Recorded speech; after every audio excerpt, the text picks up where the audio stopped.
Hello everyone, welcome to or welcome back to my YouTube channel. If you are new here, welcome. I'm happy you decided to join us today. As you can see by that title down below, you guys, today we'll be reacting to The Fat Electrician here again on this channel.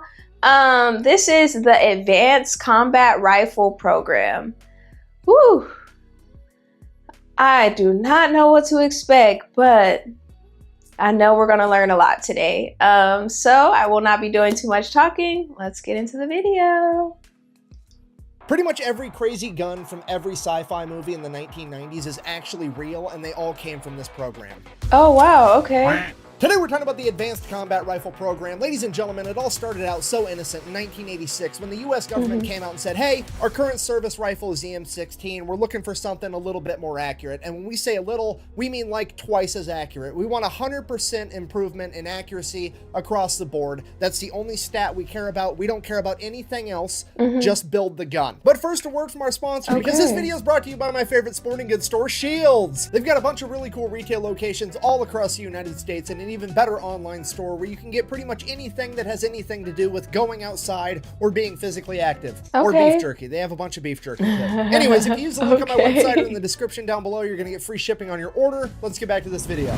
Just build the gun. At this exact moment, every single firearms contractor on the planet zooms in and they're like, excuse me, I get full creative reign to do whatever I want as long as it's accurate. And the US government's like, yeah, sure, why not? Let's see what you guys can come up with. At which point, they freak out. Oh my God, okay, it's happening.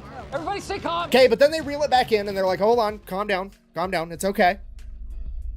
What's the budget on this program? To which the United States military is kind of like, yeah, well, you know, whatever, we'll pay for it in the end, just have fun. Calm! Everybody calm down! And at that exact moment, sanity, sobriety, common sense, they all leave the chat because all of these weapon manufacturers have just went from, we're gonna build a new gun, to we're gonna build something to hunt aliens with. And not only that, they're going to try to make $1 bajillion while they do it because every weapons contractor gets the exact same idea. Not only are they going to build a gun, but they're going to recreate what a bullet is and then build a gun to fire this new type of bullet. That way, they get to patent the gun and they get to patent the ammunition for it. So then the US government is on the hook to buy all their ammunition from this one sole provider. Just straight up, Jimmy, grab the wheel, throw it away. We're going to reinvent the whole thing. So all four companies take the wheel, throw it away. They're going to reinvent the whole thing from the ground up. So a ton of different companies submitted their ideas, but America decided they were going to go with 4 of them for testing. And those 4 were AAI, Steyr, Heckler & Koch, and Colt. All right, starting off with AAI and Steyr, they both had pretty much the same idea. They weren't going to shoot bullets at the enemy anymore. They were going to shoot flechettes at the enemy, which if you don't know, is just a big metal dart. They literally created the Needler from the Halo video game. It's my favorite Covenant weapon. And their logic behind doing that was that these flechettes were going to be more accurate because they were hauling ass out of the barrels of these guns, okay? To put it into perspective, the muzzle velocity of a 5.56 round is like 3,000 feet per second-ish. An AK-47 7.62x39 ammunition is going like 2,200 feet per second. These flechettes were leaving the barrel at 4,900 feet per second.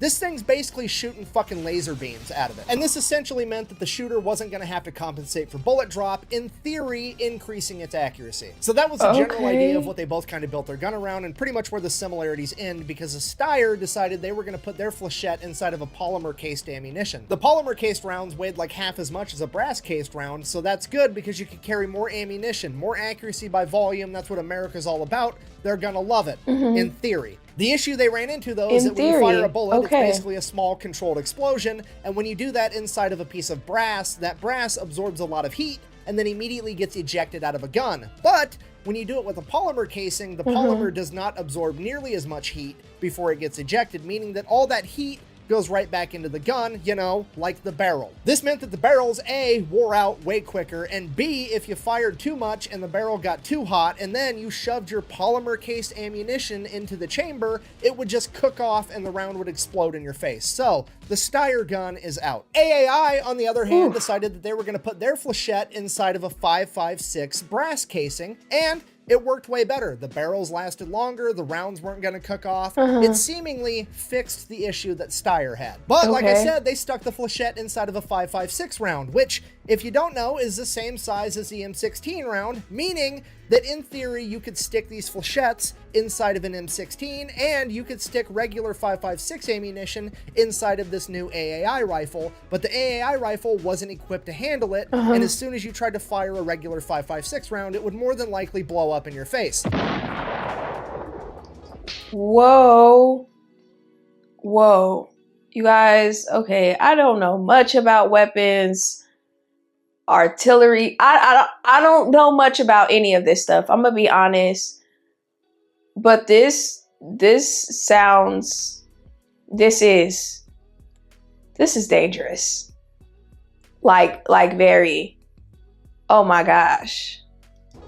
So AAI is out. They broke the cardinal rule of engineering, okay? If it's not supposed to go there, make sure it doesn't fit there. Because if it fits there, a bunch of military dudes are absolutely gonna put it there at least once, twice if they like it, just to see what happens. Okay, and I realize that the vast majority of my audience is probably male, but for the small female minority, if you don't believe me on this, let's conduct an experiment. Pull your phone out, hit record, post it to the internet later because I want to see. But walk into a room where any man in your life is just sitting down watching TV. It could be your dad, your husband, your boyfriend, your dude that's a friend, any grown-ass man, and just ask him out of left field, like, hey, do circular saw blades fit on your weed whacker? He is immediately going to look at you and go, nope, and go back to watching TV because he knows with absolute certainty they don't, because he fucking tried. I promise you. 6 months ago, there was a baby tree that the weed whacker couldn't take out and the tree was talking shit. He had to address the situation and that was the solution that he tried first. Every dude does it. Moral of the story, if it fits there, it goes there. If you don't want it to go there, don't let it fit. Okay, moving on. Okay. Next up, we have the magnetic accelerator gun from the Demolition Man movie.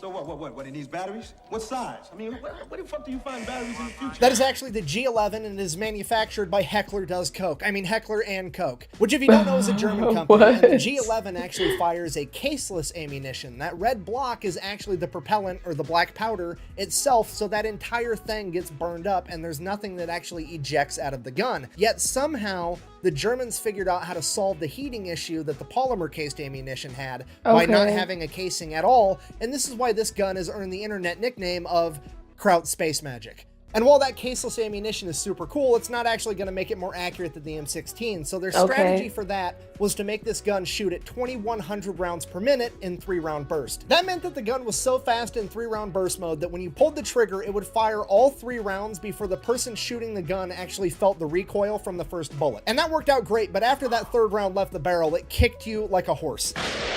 Oh my gosh. Which is a really interesting concept, and it did appear to work, so why on earth didn't America pick the G11? Well, first of all, the caseless ammunition was going to be really expensive, and secondly, this thing was designed by Germans left unsupervised with no budget. So obviously, this gun is way over-engineered. Yeah, they tried to hide it by the fact that they made the outside of the gun look like it's made out of 4 pixels, but on the inside, when you go to take it apart, a fucking grandfather clock slides out of it. I mean, yeah, is the gun reliable? According to the testing, yeah, it was super reliable, but everything mechanical will fail eventually, and when that thing fails, you're going to have to take it to a watchmaker that's got a degree in modern art to even begin to attempt to fix the problem. So for those reasons, the G11 is also out, which is unfortunate because it really would have tied together the Minecraft look that the American military had going on there with Digicam. And now we get to my personal favorite because the sheer amount of balls it took to try to pull this off is unfathomable. Colt's entry. The Colt weapon has evolved from the M16A2 design. Yeah, that is straight up an M16. There's nothing special about it whatsoever. You gotta realize Colt has been selling guns to the US military for a very long time. They sold them the Colt 1911. They sold them most of the M16s they had at this point in time. They know how to sell to the US government. They know their audience. So they walked into the lab and they're like, here's the plan. We're not gonna do a fucking thing. We're gonna make a big, ugly foregrip, slap it on there. We're gonna say it helps with target acquisition. Then we're gonna slap a scope on top that actually makes it more accurate. And then we're gonna design a new type of bullet where 2 bullets go in 1 casing, and it's going to be called a duplex round. Yeah, Colt is walking in to pitch this new gun to Uncle Sam like, let me show you something. Does that look right to you? this entire plan is so stupid, it's genius. They're going to walk into this meeting trying to pitch this gun to Uncle Sam, and they're like, here's the deal. All your guys already know how to shoot this gun. It's the same shit we've already sold you before, except now, every time you hit the enemy, it's worth double XP. Guess what? Every magazine your guys are carrying has got 60 bullets in it, not 30. You ever heard of semi-automatic? This is dose automatic. 3-round burst just became 6-round burst. It's still got full auto, but now it's on 2x speed. Oh so at this point, it's looking like gosh. Colt's gonna win the bid, and America's gonna be shooting BOGOs at every bad guy for the next 50 years. And then the one dude that all these weapons manufacturers didn't give a big Christmas bonus to is like, hey, if the only thing making that gun more accurate is the scope, and all these other guns also have scopes, why don't we try putting one of those scopes on the regular M16 and just see what happens?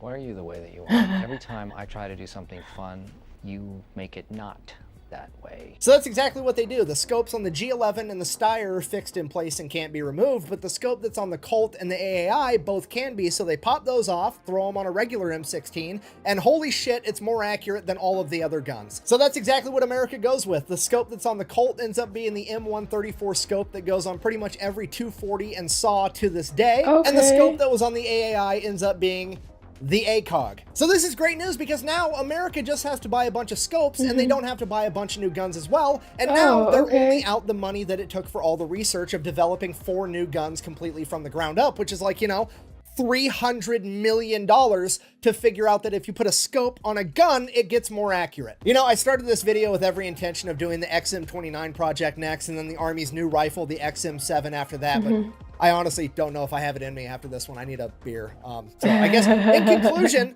this is a story of how America ended up getting ACOGs and M134 machine gun optics because the US military decided they were going to spend $300 million to come to the conclusion that sticking a scope on top of a rifle does in fact make it more accurate. Thanks for watching. Best way to support the channel is go buy some merch over at thefatelectrician.com. Quack bang. Ouch. Out. I always love his videos, and I always I think want. the part that upsets me the most about all of this is we spent $300 million on this dumb shit, and it's been like 40 years, and I still can't find an ACOG for less than like $1,000. I bet he's found one now. Oh my gosh. No, but I always love his videos because I end up learning things that honestly, I guess at one point I probably felt like it wasn't necessary, I guess, to learn. But I'm happy that I changed my mind and my thought process on that for sure. Because I feel like you can never know too much. You can never have too much information. There's always room to learn and grow. And yeah, and I'm gonna be a badass woman, knowing all this stuff about guns and stuff, and about Marines, and I'm just gonna be so cold with it. Like, what? So yeah.